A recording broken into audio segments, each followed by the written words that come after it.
Pikiran harus tajam, pikiran harus jernih. Kalau pikiran kacau, sudah ngalami pun belum bisa menghayati, belum bisa menemukan pasnya. Jadi ini enak apa enggak enak ya? Rasanya enak, tapi kayak gimana ya menggambarkannya, itu akal yang kerja. Jadi dia mengolah rasa tadi jadi pengetahuan, mengolah pengalaman jadi pengetahuan. Kalau pikiran ini kacau, cipta ini kacau, kan ada istilah mengheningkan cipta. Kenapa harus mengheningkan cipta? Kalau pikiran kita terlalu rame, terlalu bising, terlalu kemana-mana, kita tidak akan bisa fokus.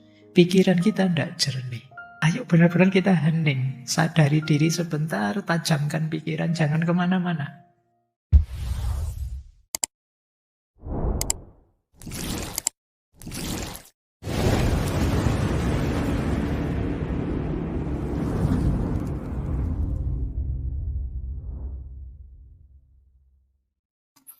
Assalamualaikum warahmatullahi wabarakatuh. Bismillah. Mari kita lanjut lagi belajar kita, ngaji kita. Jadi intinya ngaji filsafat itu ya ngaji, kita belajar ya. Segala yang di luar itu bonus. Jadi bonus itu ada, alhamdulillah, tidak ada ya, tidak masalah. Bahkan termasuk pemahaman kita, kepandaian kita, itu ya anugerah sebenarnya, bonus. Karena yang bisa kita lakukan hanya belajarnya. Maka ayo kita mulai ya, nawaitunya belajar. Baik, kita mulai nggih. Malam hari ini kita belajar tentang manusia.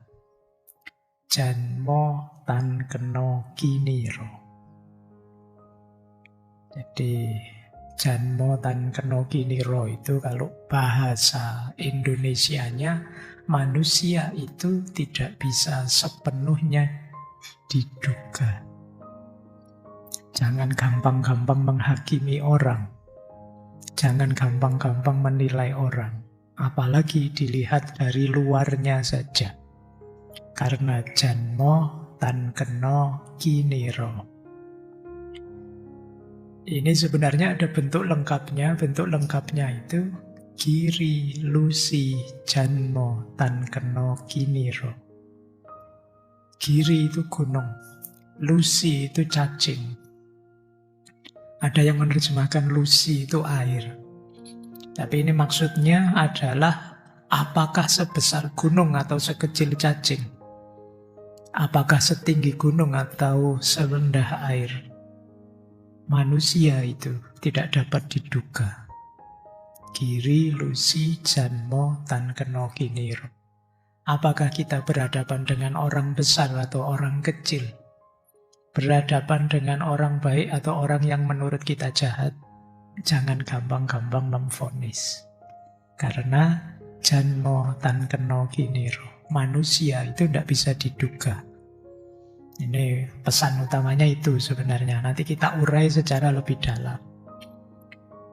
Ada variasi lain, karena ini pitutur ya. Kadang-kadang ada motif sesuai lokal tertentu, kepentingan tertentu. Misalnya ada yang bilang bukan Janmo, tapi Jalmo. Giri, Lusi, Jalmo, Tan Keno, Kiniro. Maknanya sama. Janmo pakai N atau pakai L. Kalau dalam bahasa Sanskerta aslinya itu Janmo. Cuma dengan lidah Jawa modern itu Jalmo. Artinya manusia. Kalau teman-teman senang mendengarkan wayang mungkin sering dengar kata Jalmo menungso. Jalmo. Nah, sebenarnya makna bahasa Sanskertanya Janmo. Sama, yang penting tahu maksudnya ya. Seperti minggu lalu. Ngono apa? U pakai U apa pakai O itu bisa karepmu lah, yang penting maksudnya itu. Jadi intinya begitu. Nah, itu seperti minggu lalu, Jalmo apa Janmo ya. Istilah Jalmo ini mungkin juga mirip dengan bahasa Jawa Barat, Sunda itu ada istilah Jalma. Ada juga yang tidak kiniro tapi ingino. Kalau ingino itu sudah berubah maksudnya meskipun tetap baik. Kalau giri lusi janmo tan keno ingino, ingino itu jangan dihina. Ingino itu jangan menghina. Jadi apakah sebesar gunung atau sekecil cacing, manusia tidak boleh dihina. Karena dia makhluknya Allah, karena dia kecintaannya Allah. Giri lusi janmo tan keno ingino. Dua-duanya penting, tapi apakah kiniro ataukah ingino? Cuma malam hari ini kita ambil yang kiniro. Jadi manusia itu tidak bisa diduga, tidak bisa diprediksi. Maka jangan gampang memvonis, merendahkan, atau juga jangan membuta, memuji, meninggikan.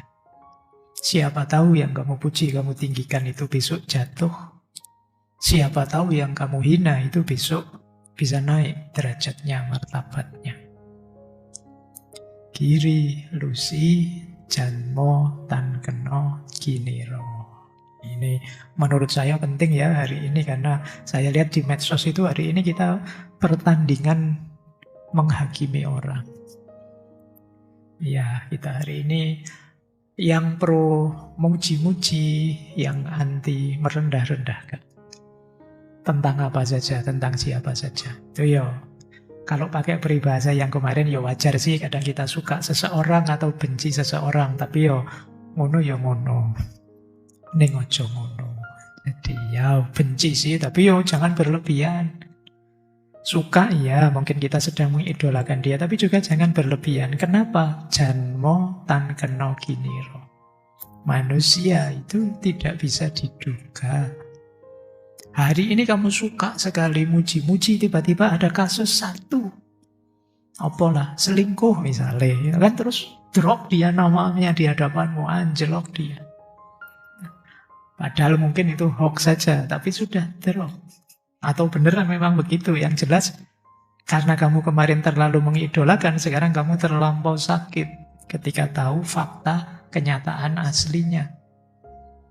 Atau karena kemarin terlalu membenci, ternyata sekarang butuh. Ada perlu sama dia. Jadinya apa? Malu kita. Jadi kemarin kayak enggak mau, kemarin kayak marah. Sekarang ada kepentingannya. Mungkin bikin koalisi atau bikin apa gitu. Terus jadinya kan malu. Terus diketawain orang. Ya, maka orang Jawa mengingatkan janmo tan keno kiniro.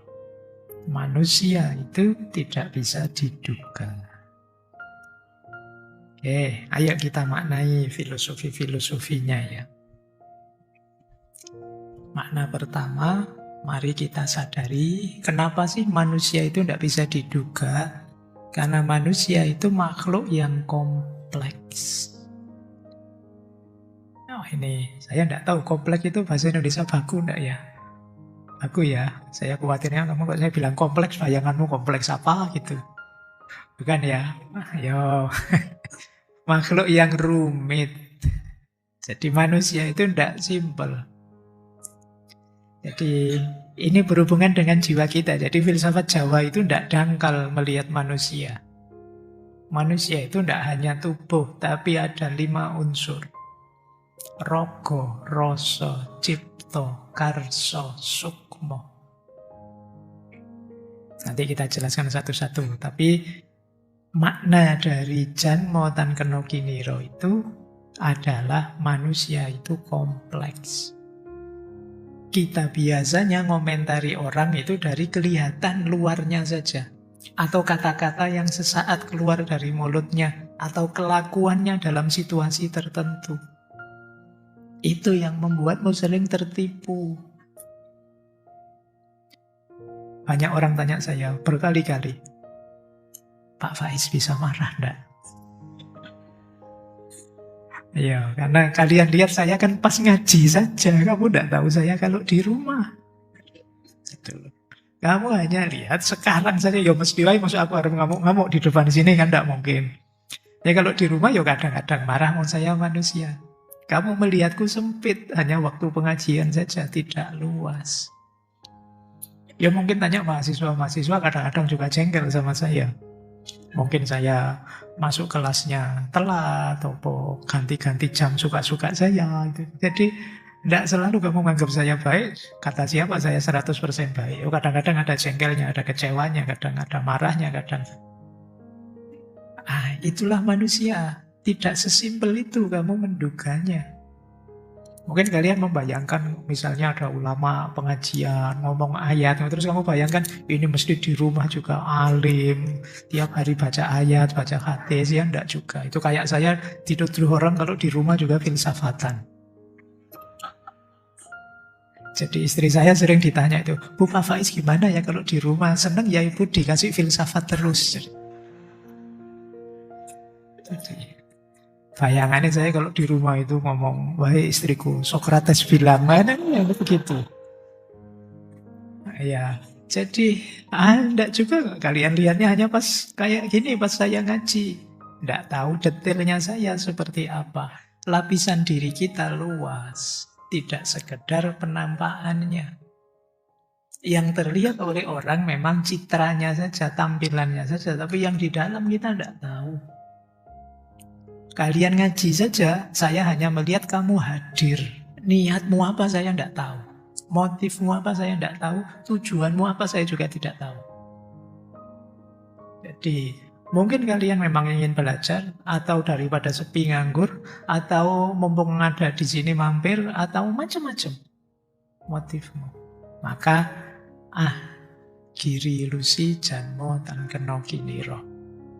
Jangan semudah itu memvonis orang, menilai orang hanya dari tampilan luarnya saja.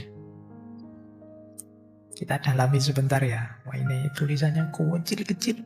Yang paling depan pun tidak akan bisa baca. Ini PowerPoint paling jelek itu. Tidak ada powernya, tidak ada poinnya. Tapi ya, karena terpaksa. Karena kalau saya pecah-pecah, pemahamanmu pecah. Boleh di-copy lah kan PowerPoint-nya di sini juga silakan saja yang mau ngopi. Nanti tanya ke teman-teman takmirnya. Kenapa harus lewat mereka? Kalau tiba-tiba kalian masukkan flash disk ke sini, saya khawatir virus yang masuk.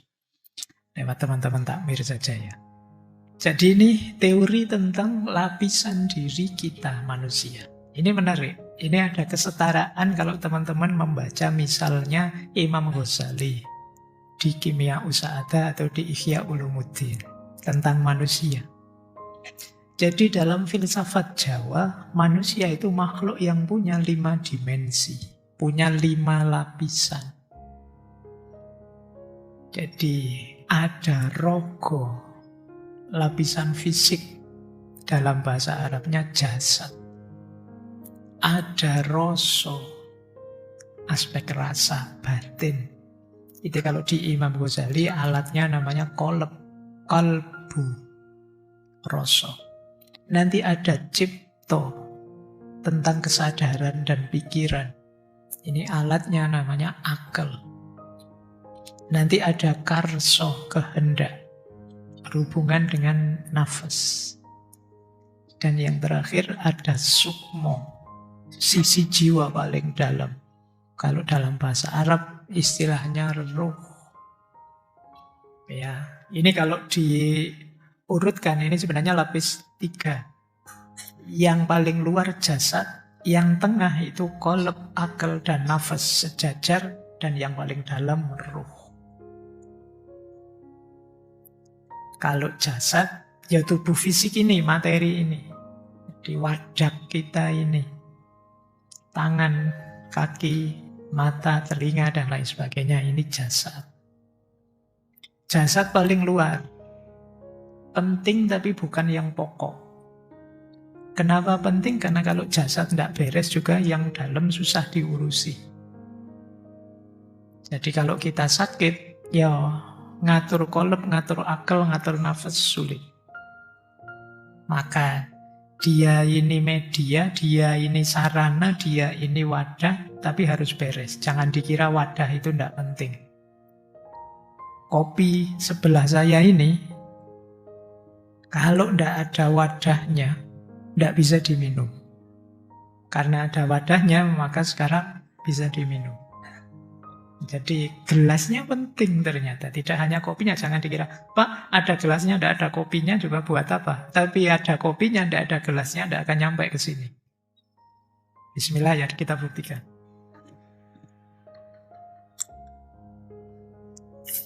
Jadi enak karena ada gelasnya. Allah cuma wadah saja. Allah cuma rogo saja. Tapi ya rogo penting. Oke.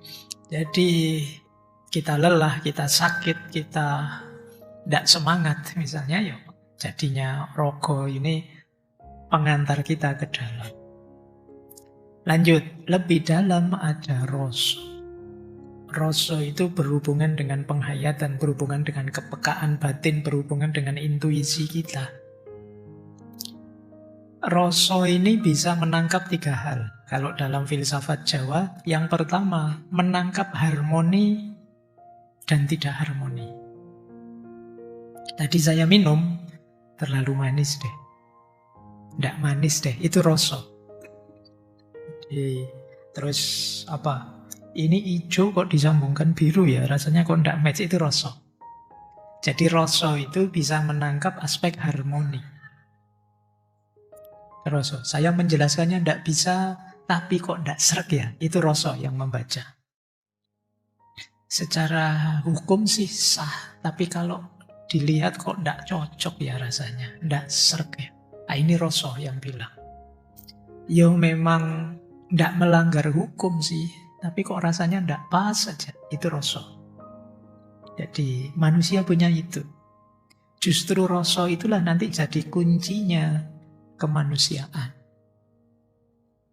Di kepekaan batin atau kolab.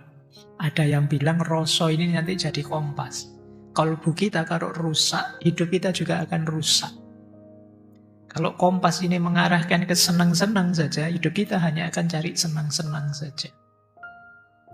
Maka rasa harus hidup untuk ngeraos, untuk merasakan.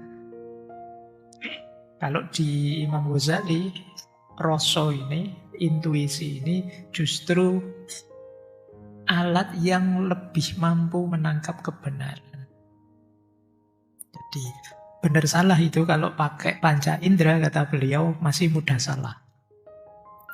Jadi bintang-bintang itu rasanya dekat padahal jauh. Itu mata. Kadang pensil dimasukkan ke air kelihatannya bengkok, itu mata. Panca indera itu gampang keliru.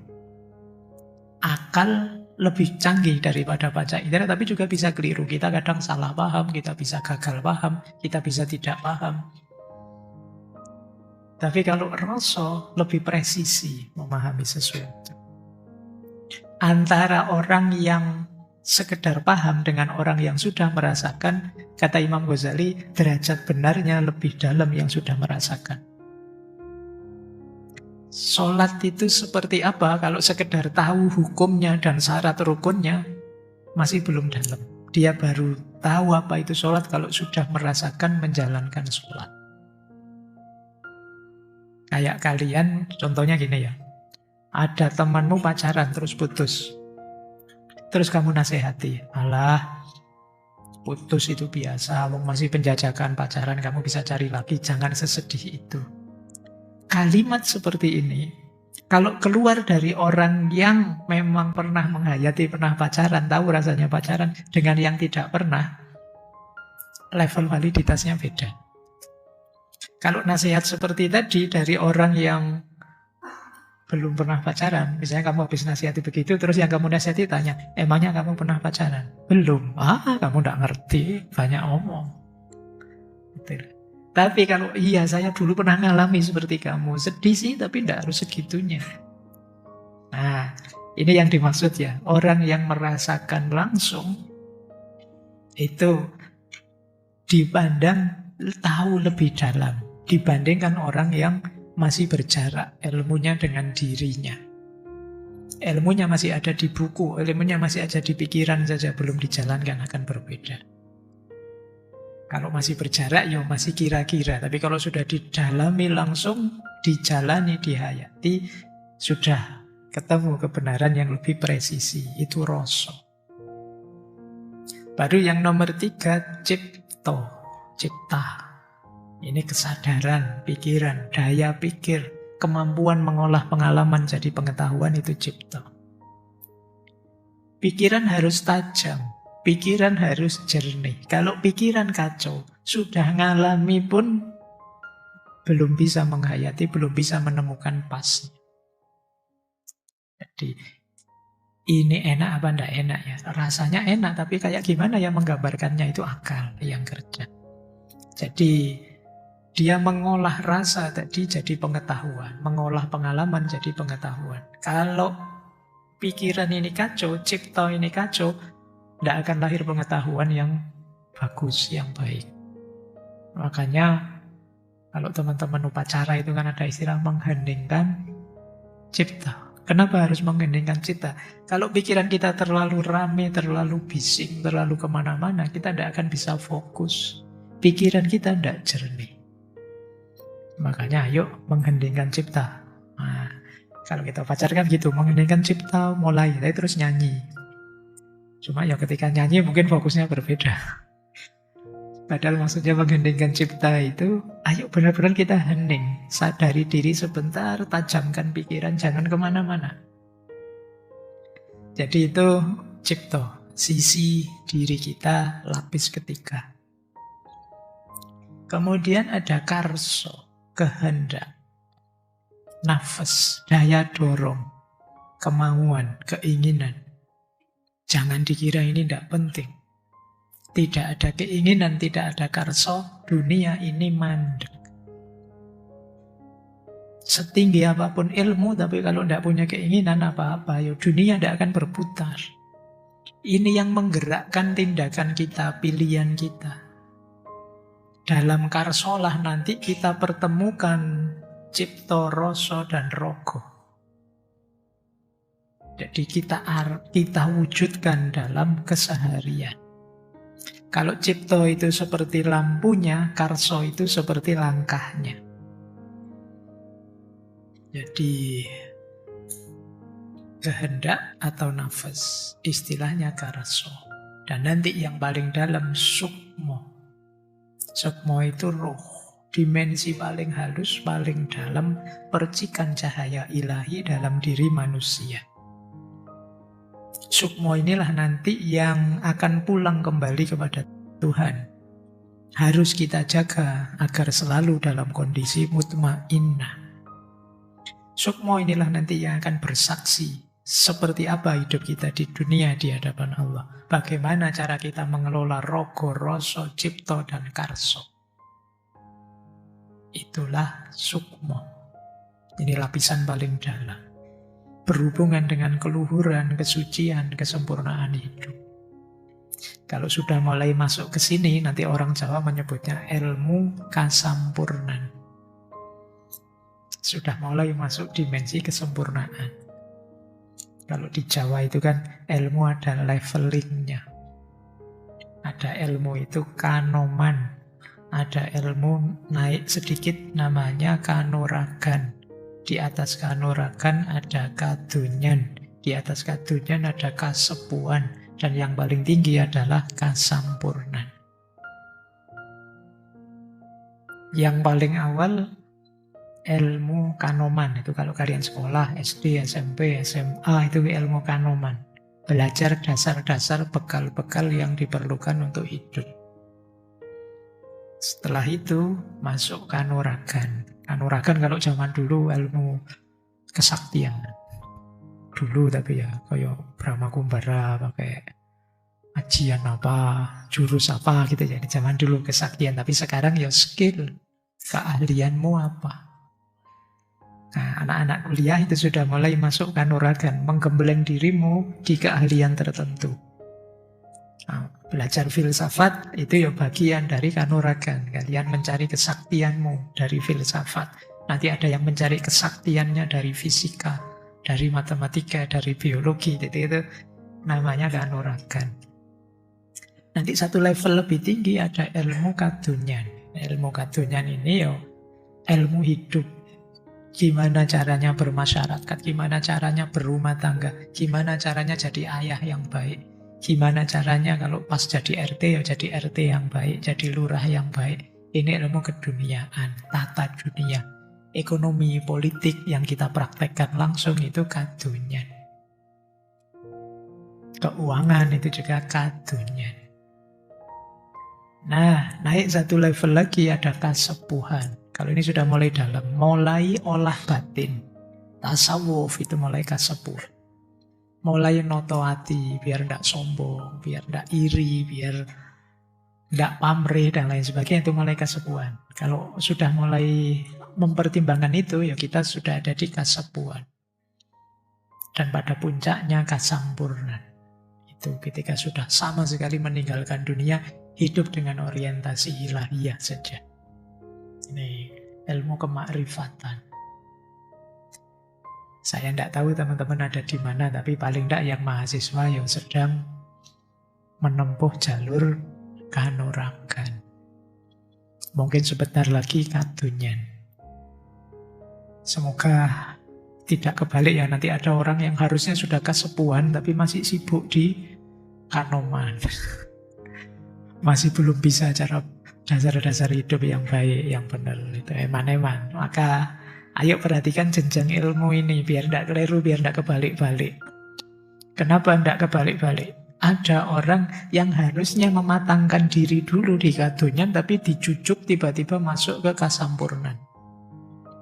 Efeknya apa? Akhirnya spiritualitas yang tinggi dipakai untuk jalan memenuhi kebutuhan hidup yang rendah. Jadi akhirnya ya terus jualan tasawuf atau mengkomodifikasi agama istilah kita selama ini, yaitu karena kalian yang di bawah belum beres. Sudah tiba-tiba jujuk yang atas. Baik, yo nanti dipikir sendiri saya seperti apa, levelingnya bagaimana selama ini saya mengelola diri bagian dalam, lapisan-lapisan diri manusia.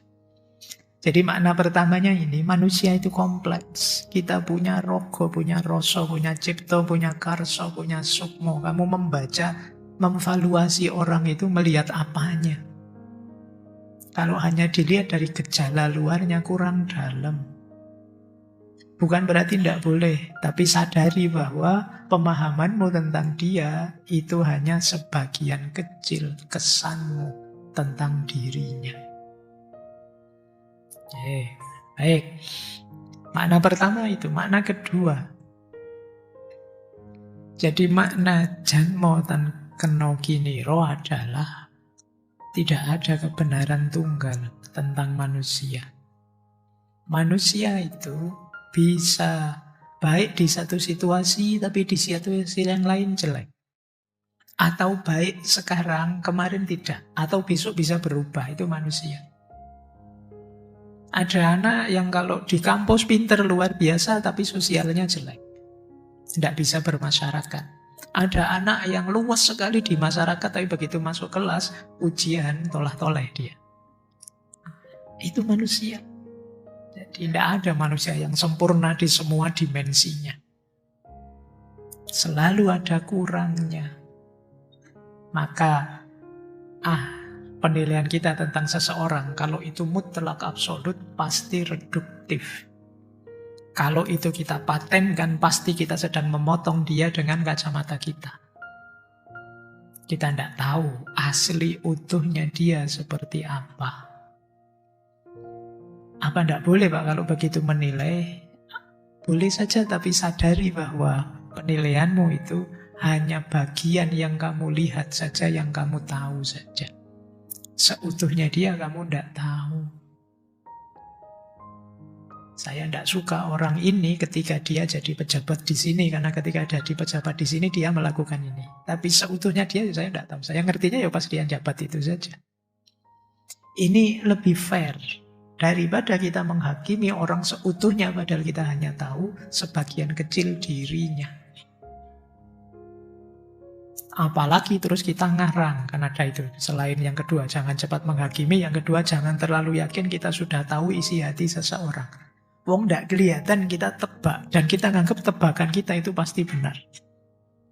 Mesti ngaji ke sini cuma nyari kopi toh. Cuma narik minum toh itu memastikan namanya. Gitu loh. Padahal mungkin tidak begitu. Nanti, wah kamu kesini nyari segelas kopi ya. Saya yakin itu. Enggak Pak, kata siapa? Bapak salah paham. Saya kesini tidak mencari segelas kopi, tapi 2 gelas kopi. Arahnya, jadi itu pikiran kita sering menebak ke sana. Jadi karena itu, ayolah. Jangan seolah-olah bisa membaca pikirannya orang.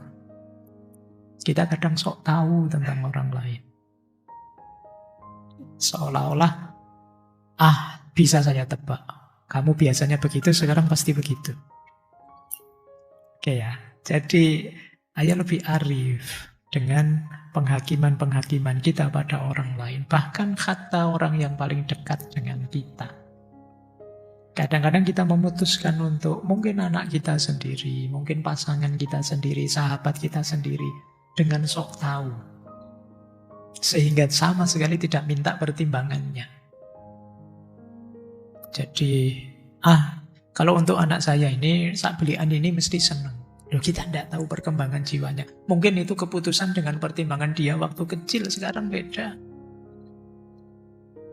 Kadang-kadang kita itu dulu suka apa? Dulu kita favoritkan, tapi usia berubah, tidak favorit lagi. Zaman saya kecil di kampung dulu, di Mojokerto, ada roti yang saya suka sekali, di merek itu. Itu kalau dulu sama bapak diberi ini tuh, saya senengnya luar biasa. Tapi ternyata sekarang, itu ketika lihat roti itu lagi dan makan roti yang sama, sudah tidak senikmat dulu. Kita berubah. Kita tidak sama lagi dengan dulu. Tapi mungkin orang yang kenal sayanya dulu tidak mempertimbangkan saya yang sekarang usianya sudah 50 ke atas, dulu usianya masih balita 7 tahun, 10 tahun. Nganggapnya saya masih usia 7-10 tahun, mungkin ingin ketemu saya sambil bawa roti tadi sebanyak mungkin. Dan begitu saya lihat roti itu, aduh yang makan siapa ini nanti. Kalau dulu gembira dibeli itu, sekarang tidak lagi. Itu yang kadang-kadang kita miss memahami orang lain. Kita terlalu yakin bahwa kita sudah tahu tentang seseorang.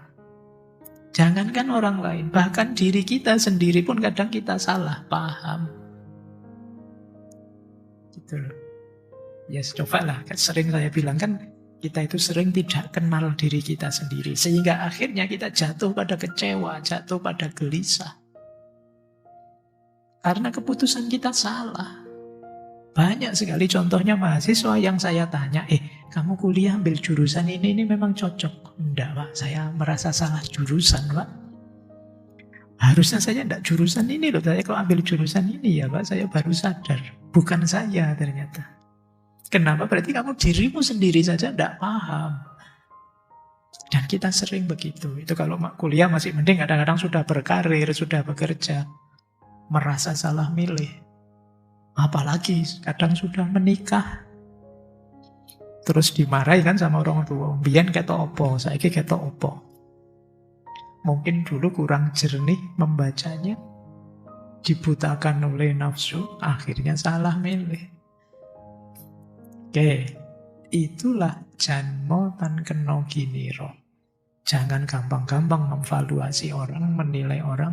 Wong menilai dirimu sendiri kadang keliru. Ngukur dirimu sendiri kadang tidak pas. Ya, baik. Jadi tidak ada kebenaran tunggal tentang manusia. Ini mirip. Makna ketiga, impermanensi batin. Jiwa manusia itu selalu berubah. Mengapa berubah? Pengalamannya bertambah. Setiap pengalaman, apakah itu senang, kecewa, cinta, lara, ngelmu, bisa mengubah struktur batin kita. Barusan belajar sedikit tentang janmo tan kena giniro, mungkin sudah berubah konstitusi batin kita dibandingkan tadi sebelum ikut ngaji. Itulah manusia. Tadi kesini sangat suka, wah seneng saya di Masjid Sudirman ini. Saya tiap Rebo ke sana, tapi khusus malam ini kecewa saya. Tempat duduk favorit saya ditempati orang. Terus jadi kecewa. Hanya gara-gara pengalaman kecil tadi berubah persepsimu. Jadi itulah janmo tan kena kiniro, impermanensi batin. Jangan dikira batin kita itu stabil begitu terus. Dia akan bolak-balik.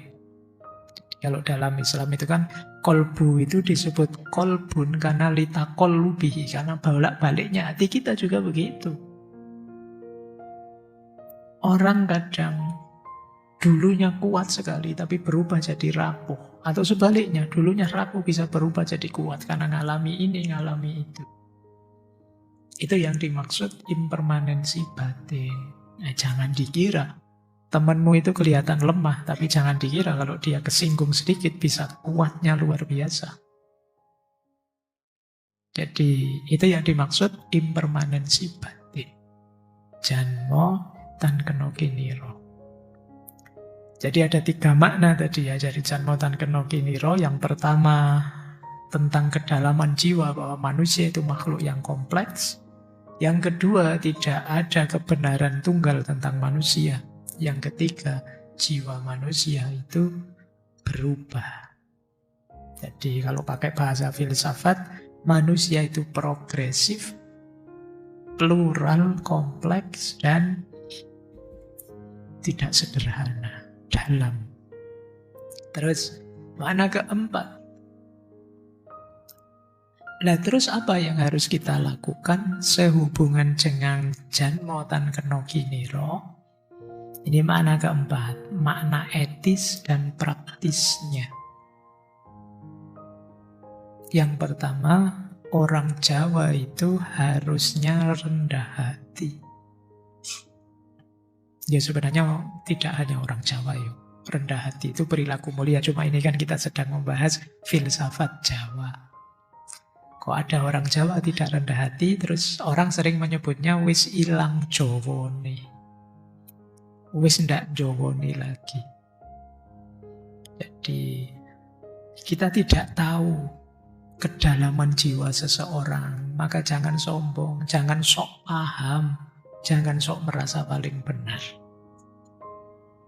Kita hanya melihat gejala luarnya, kita tidak tahu hakikat dalamnya. Rendah hatilah di depan siapapun juga. Ini makna pertama. Makna kedua dari janmo tan keno kiniro, makna etis praktisnya ya. Berlakulah welas asih. Kita tidak tahu luka, beban batin tiap orang. Kita tidak tahu perjuangan apa yang sedang dia tempuh. Kita tidak tahu luka apa yang pernah dia alami. Karena itu, kita harus tenggang rasa tepo seliro. Biarkan orang berkembang di jalannya sendiri tanpa harus kita hakimi. Pak, kalau memang orangnya salah, keliru Pak, ya ingatkan saja. Itu kan tugas kita, tanpa harus menghakiminya. Karena kadang-kadang gejalanya memang keliru, tapi akar yang menyebabkan gejala itu kita juga harus tahu, yang kadang-kadang kita tidak tahu. Kayak kemarin itu loh, waktu bencana kan ada itu orang yang dengan sangat terpaksa menjara. Bukan apa-apa, bukan karena dia jahat terus memang minat maling. Situasi mendesak dia. Anaknya tidak makan berhari-hari, dia sendiri juga kelaparan. Bantuan tidak datang-datang. Akhirnya yang ada yo Indomaret terdekat. Diambil lah, meskipun terus dia bikin konten itu kan. Saya tidak berniat jahat karena memang kepepet. Nanti pada saatnya kalau memungkinkan akan saya kembalikan, saya bayar. Itu kalau kita potong faktanya hanya dari gejala yang dia menjarah, mungkin saja yang terjadi penghakiman demi penghakiman. Mungkin kita terus marah-marah. Dasar penduduk plus 62 itu. Dasar SDM rendah orang Konoha itu. Kan kita selalu begitu. Kita membacanya dangkal, melihat luarnya saja, tidak melihat ada settingnya, ada latar belakangnya yang tidak kita baca. Kita hanya melihat gejala luarnya saja. Maka dalam budaya Jawa yang kita kedepankan dulu itu tepo seliro tenggang rasa. Sebelum menghakimi, kemampuan empatik kita posisikan diri di posisi orang lain. Kemudian mawas diri. Mawas diri itu kalimat janmo tan keno kiniro itu juga menyarankan kita membaca diri kita. Ayo kita nilai diri kita secara dalam. Kita perbaiki diri kita bagian dari. Karena kita juga termasuk yang tidak terduga. Kita menganggap diri kita ini sudah orang baik. Itu kan karena belum ada kesempatan saja. Saya tidak jamin kalian kalau ada di posisi dan kesempatan yang sama. Tidak melakukan kesalahan yang sama dengan orang-orang yang sekarang kalian marahi, kalian kritik, kalian demo. Maka mawas diri penting. Wong yo faktanya banyak. Masa mudanya aktivis militan tapi begitu jadi pejabat yo sama saja kayak penyakit sebelumnya.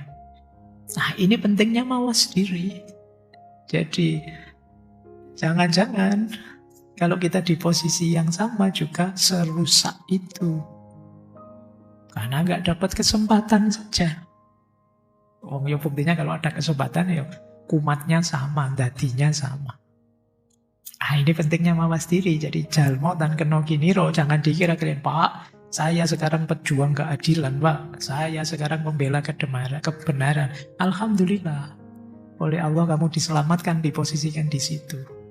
Tapi tidak jaminan kamu akan selalu begitu ketika posisimu berubah atau ganti.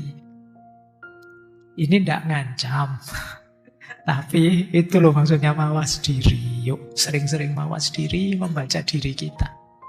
Diingat-ingat, diriku besok tidak boleh begitu. Saya sekarang mati-matian ngeritik orang korupsi, berarti saya jangan sampai korupsi. Catat baik-baik, orang-orang sekelilingku juga harus mengingatkan aku kalau besok tiba-tiba aku lupa diri. Karena janmo tan keno kiniro. Baik, itu makna-maknanya ya. Ada 4 makna tadi tentang janmo tan keno kiniro.